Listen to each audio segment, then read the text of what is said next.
me show these suckers how to ball out here. Oh, man, let me get this together here. Oh, layup. Oh, no. Shot. Oh, three.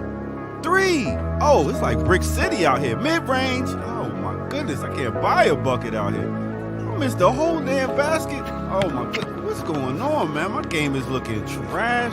Oh, here we go. Black Power Media shirt. Now we cooking. Tree. I'm taking all three of y'all with these right here. Between the legs. Oh, my goodness. Behind the back. Layup. Oh, did he just do a reverse? He is in beast mode out here. I ain't got to look. It's falling. Oh, my goodness. This guy is going 3, 2, 1. Kobe. Nice. Black Power Media, baby.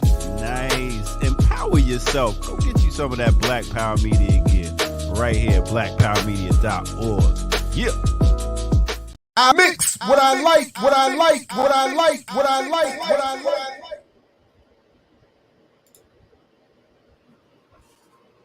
Hey, what's up, world? Welcome to another edition of I Mix What I Like right here, Black Power Media. I'm Jared Ball. Very happy to be back as your host.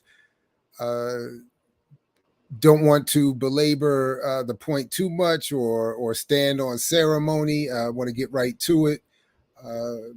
Don't want to take up too much time here. And of course, I'll be back tomorrow morning, and there's much more coming up on the platform. So click all the things, do all the things. Welcome to those of you who are here live, and to those who will see or hear this later. Peace to you as well. Thanks again for joining us. All right. So what I wanted to get to and didn't earlier, but didn't get a chance to during the remix is a piece that my wife put me up on, an interview that came out about a month ago on CNN between Christiane Amanpour and Frank Schaeffer. And I'm not going to play, because I don't want it to be pulled. I don't want to get the video pulled down or stricken or whatever. So what I did is pull up the transcript.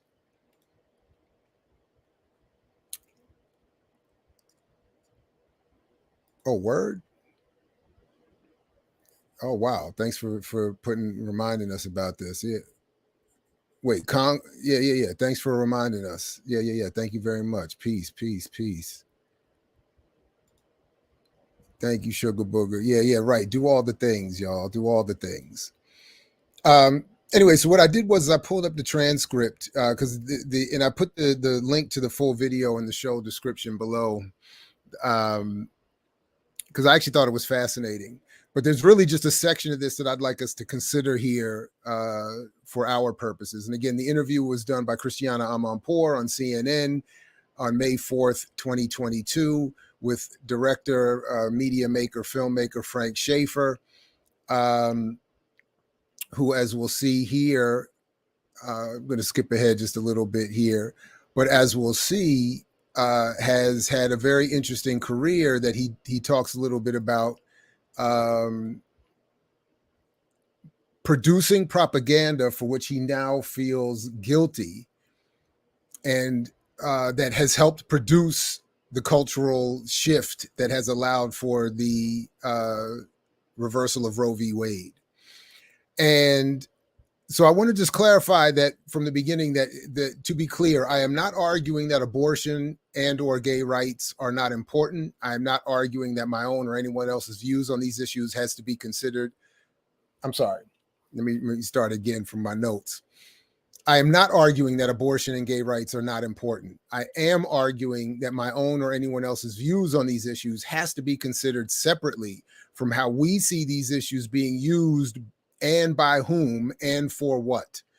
A perspective I actually hold for basically any issues. Specifically, we have to see how any of our issues are worked for the purposes of preventing our ability to organize beyond the limitations of the Democratic Party or the limited political goals, even fantasies of white people and of any group adhering to reactionary politics. Here again is why ultimately I advocate the after party for electoral politics and radical nationalist organizational approaches to everything else. All right, so I want to start with that, and I'll conclude with that. So this is not a critique of those wanting rights for abortions or the rights for the LGBTQ plus community. This is my advocacy that we look more critically at how others are using and the origins of some of these political arguments and the raising up of these issues.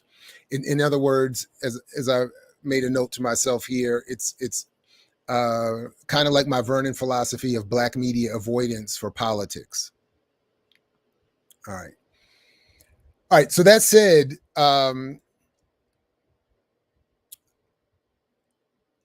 after giving his introduction, that is, Frank Schaeffer gives his introduction about his again, early support and his father's high-ranking relationship with evangelicals, helping to produce propaganda that shifted the society to move in favor of reversing Roe v. Wade. As he says here, I feel regret and culpability. Amanpour then asks him, so let's talk about what exactly you regret and how exactly you are culpable. So there you are, a young man, your father is pretty much Christian, and you decide to convince him to oppose Roe v. Wade. Why did you do that? How did you do that? What was your father's actions and your actions at that time? And then Schaeffer, let me see if I can make this a little bit smaller here and still be readable. And then Schaeffer says, well, I had made the film series with him on art and culture called How Should We Then Live, which was not about Roe v. Wade, but was about what was about a Christian view of art and philosophy to counter what he regarded as secular humanism, the threat of secular humanism. And after we made that series and shooting the last episode, Roe v. Wade was handed down at that time. And C. Everett Koop, who then was Surgeon in Chief of Philadelphia's Children's Hospital, who a few years later would become Ronald Reagan's Surgeon General, a political appointee, was a friend of my family's, also an evangelical Christian. All right. So again, I encourage you to watch the whole video clip on your at your leisure. But just giving that little bit of a background, this is what where it really gets to what I think is the most relevant for our purposes. Schaeffer goes on to say, we had to convince evangelicals. I think a lot of commentators looking back, think somehow this was always part of the evangelical movement. It was not.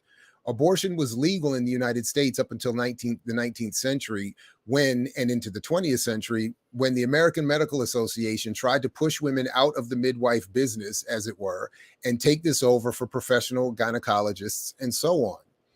It had not been part of American history to be anti-abortion. It was a new phenomenon that we had to talk evangelicals into. But once we talked them into it, the reason it became a thing is Republican leaders like our friend Jack Kemp, Gerald Ford, the president. My parents were friends with his. They would stay in the White House. His son Mike was living in my house. His wife Gail was babysitting our daughter Jessica, et cetera, et cetera.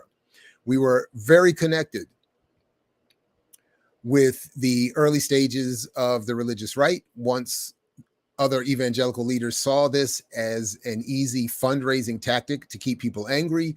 Babies are murdered, we can raise money. And when people like Jack Kemp and Ronald Reagan and other people we knew realized that the apathetic evangelical majority that didn't even care about voting suddenly could be energized because they had lost the fight on segregation. And the segregationists like Jerry Falwell, now we gave them something new to fight. And so two big agendas happened, an anti-gay agenda and an anti-abortion agenda. And the anti-abortion agenda became the litmus test, became the red meat. That's why it caught on. It caught on because of money, fundraising by evangelical leaders, and it caught on because the Republicans suddenly said, aha, this apathetic group that barely votes and half of them vote for Democrats, we can energize them if we can create this into a moral crusade. So it was a very convenient thing for Republican leaders. Not only was it not a political issue, you have to understand our big fight was with the evangelicals. The editorial board of Christianity Today magazine, the bastion flagship of evangelical Christianity, they were pro-choice at the time.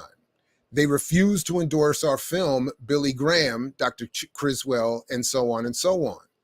That is, he was saying that Billy Graham, one of the most popular speakers really in the world at that time, who was pro-choice, would not support the anti-abortion work of this guy Schaefer and his father and this right-wing element within the white community and Republican Party, who were attempting to use this as a way to get people more closely associated to the politics, at least Billy Graham, elected. And when they saw that they could not any longer use the issue of segregation, that it had lost its strength as a galvanizing electoral tool, they moved on and created something else.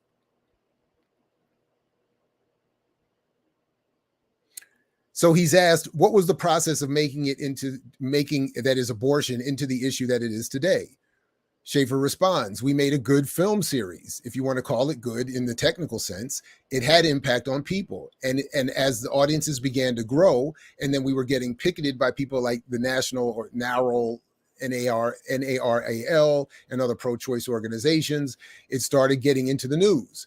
But what really changed was my father and I would go around talking to people like Jerry Falwell, Pat Robertson, the televangelist, and convincing them that this was going to be a big thing, an issue. They had to be talked into it. And that's where my father really played an instrumental role on two fronts. One, tens of thousands of evangelical Christians started watching these films and seminars, and then in churches and in schools and in high schools and so forth. And then the next thing that changed, we began to convince them through the films they were effective propaganda. And then the next thing that happened is that leaders like Jerry Falwell, who had been a segregationist, decided his next big issue was going to be to fight the gay rights movement and the pro-life movement. And he would adopt these things as a kind of clarion call to his people. They were talked into this by my dad. And before that, they had not been in this camp, end quote.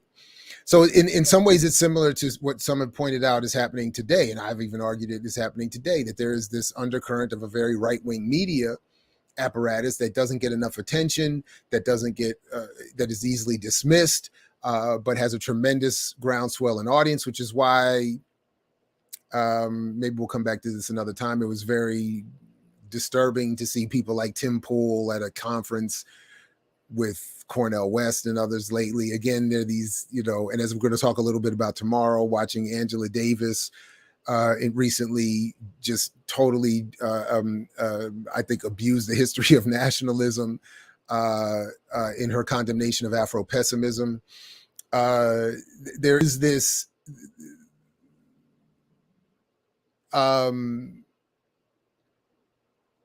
tendency to be, well, there's what's a lot of what I think is happening right now is this tendency to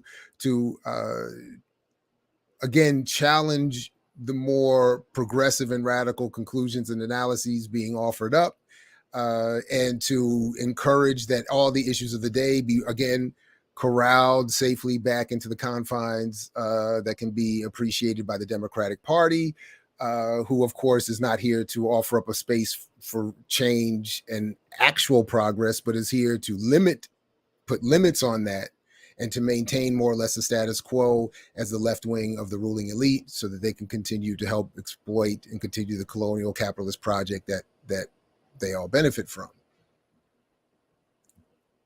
Amanpour goes on to ask, I do think something extraordinary that maybe our viewers won't remember also, that also Falwell and the moral majority they were trying to oust from power and deny a second term to then President Jimmy Carter. They were trying to get Ronald Reagan in. And of course, Jimmy Carter was the first evangelical Christian to be president. You would think they would like that. What's that weird twist? Why were they so focused on getting him out and Ronald Reagan in? Well, as Schaefer says, well, Jimmy Carter was too decent a human being. And again, from their perspective, whatever we may think, Jimmy Carter was too much. Even he was too much. He was compassionate to women. He was pro-choice. He was not racist. He believed in integration, wanted to increase voter rights for African Americans. Jerry Falwell was a segregationist. He was a far right winger. He was a homophobe and a nasty piece of work. It's as simple as that. And basically, Jerry Falwell and other guys could not manipulate Jimmy Carter. He was an evangelical Christian and a Bible teacher, literally in Sunday school. But he was, in their view, the wrong kind of Christian because they had already politicized their vision of the gospel, that they were far more interested in the politics than they were in, if you want to put it in evangelical terms, sharing the love of Jesus. This is not what interested these guys anymore. They wanted to win elections. They wanted to access power, and they got it. And of course, in Donald Trump, you have the and I think he meant to say apotheosis of this 50 years later, where this group, not the individual people, but the group that they left behind, became totally politicized and were no longer even a religion anymore, but a political movement of the far right. I think that was, he's got another couple lines in there in this piece where he makes that kind of point. Oh, right, I wasn't finished with that yet. He makes that kind of point about it's very similar to what I think several of us on this platform argue is happening vis-a-vis more of our politics. People dress themselves in those politics. They call themselves whatever variation of radical that we adhere to, but they are doing it for other much more conservative purposes. So Schaefer continues, yes, well, first of all, evangelicals do not believe that. So he's asked, basically it's the point about the question of why is there so much concern about the preborn as opposed to the postborn? And he goes on to say that evangelicals don't believe in genuine care for people, as was being what they are. Otherwise, as he said, if they had a genuine care for people in the gospel, et cetera, they would be fighting for paid parental leave so fathers and mothers could go home and be with their children instead of women going back to work through low paid jobs with a terrible minimum wage while they're still bleeding from a cesarean section. Evangelicals don't care about that. They would not have fought, as the Republicans did, against child tax credit for a brief shining moment, lifted millions of American children out of poverty, but they're not going to spend that money. They want to get rid of it. They call it socialism. If this group of people was pro-life and actually were consistent in their pro-life position, you could have some admiration for them while disagreeing on the matter of choice. But they are an anti-family group of people who put the welfare of billionaires in this country ahead of children, ahead of women, ahead of poor people, ahead of families. They're not even for paid parental leave. They're not for the child tax credit. They do nothing for children in terms of schools and education. They have never raised the minimum wage. They believe in people working 2-3 jobs on the margin of poverty, and tough luck, you're on your own. So the minute that child is born, they are anti-life. They're not just anti-choice. And so this is a hypocritical movement. And when I want to say a second thing, when it comes down to these moral issues of choosing life, it is all a matter of trust. Who do we trust? Do we trust the judges on the Supreme Court or the federal bench to put there by Donald Trump in a bargain with people like Ralph Reed and other evangelical leaders like Franklin Graham, who said, look, here's our list from the Federalist Society. You appoint them and we will bring you millions of voters. And it worked. Or do we trust women? But we have to trust someone's opinion. And me personally, if I learned anything over the last 70 years of being a father and grandfather, is that someone who does someone who does childcare for my own children and grandchildren is this. If you don't trust women, why would you trust a gynecologist, a male white gynecologist? If you don't trust women to make choices, why would you trust a group of 9 judges instead of the individual woman in making the choice? I trust women. Does that mean I think women or non-binary people, whomever, always make the right choice? No, but you've got to give someone that choice in these matters, all matters, where to educate a child, who to marry, pair bonded, to live a gay lifestyle, to be non-binary, whatever. These are choices that belong to individuals. They do not belong to the state. So, again, I'm not advocating that we agree with Frank Schaefer. I'm not advocating that we agree with CNN and Christiana Amanpour. I'm advocating that we do see and accept, in addition, to some of the things we've shown recently, even this morning, about the Democrats supporting far right-wing Republican candidates and the hope of making it easier for them to get elected, or preferring to, as Glenn Ford used to say, to lose with Hillary than win with Bernie Sanders, because anything that advances in that general direction is a negative. And I want us to see how our issues, some of which are encouraged, and some of which we feel a tremendous passion about and have great interest in, how those interests are being used and politicized, and in this case, I think turned against us as a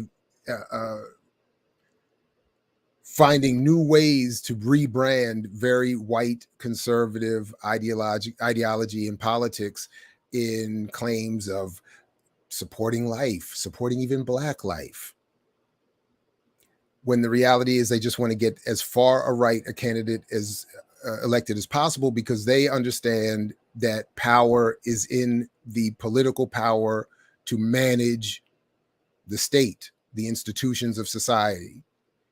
It is not enough to chase money. It is not enough to chase wealth. It is not enough to start businesses. There must be control over the political apparatus, the ability to generate wealth, define wealth, redistribute wealth, goods and services, et cetera, and so forth. When they realized they could no longer use segregation, when they realized they needed a new set of false goalposts to which people's attention would be forcibly drawn for votes, they said, fine, we'll move on to abortion, we'll pick gay rights, and we'll use those. So then very lastly, I don't want, as I continue to see happening, many people, particularly people proposing to be somewhat on the left, using this as another moment to remind or to encourage people to reduce their political aspirations to the Democratic Party. We just showed the other day the very overt invitation from the Biden administration. We saw another example this morning on the Remix Morning Show of the Democratic Party supporting right-wing candidates. And I think that we're going to see much more of this going forward. So as I close, to be clear, I am not arguing that abortion and gay rights are not important. I'm arguing that my own or anyone else's views of these issues has to be considered separately from how we see these issues being used and by whom and for what, a perspective I hold for any issue. Specifically, we have to see how any of our issues are worked for the purposes of preventing our ability to organize beyond the limitations of the Democratic Party or the limited political goals, even fantasies of white people and of any group adhering to reactionary politics. Here again is why I advocate the after party for electoral politics and radical nationalist organizational approaches to everything else. All right, good people. I'm going to wrap it up there, keep it short and sweet. I appreciate those of you who joined us here live. Shout out to all the remixers. Shout out to those of you who will see and hear this later. Definitely let me know what you think. Put your thoughts in the comments. Like my man Pierre, he says, of comedy hype, put it in the comments. Catch you here tomorrow and ongoing beyond me, others on the platform as well. So make sure that before you leave, you do the nice thing. Come on in, as we said at the beginning, you're welcome. Now show some love to the like buttons, share buttons, join, subscribe, hit that notification bell as well. And like Fred Hampton used to say to you, I say peace, as long as you're willing to fight for it. Catch you next time right here at I Mix What I Like. Thanks again, everybody. Peace. I mix what I like, what I like, what I like, what I like, what I like.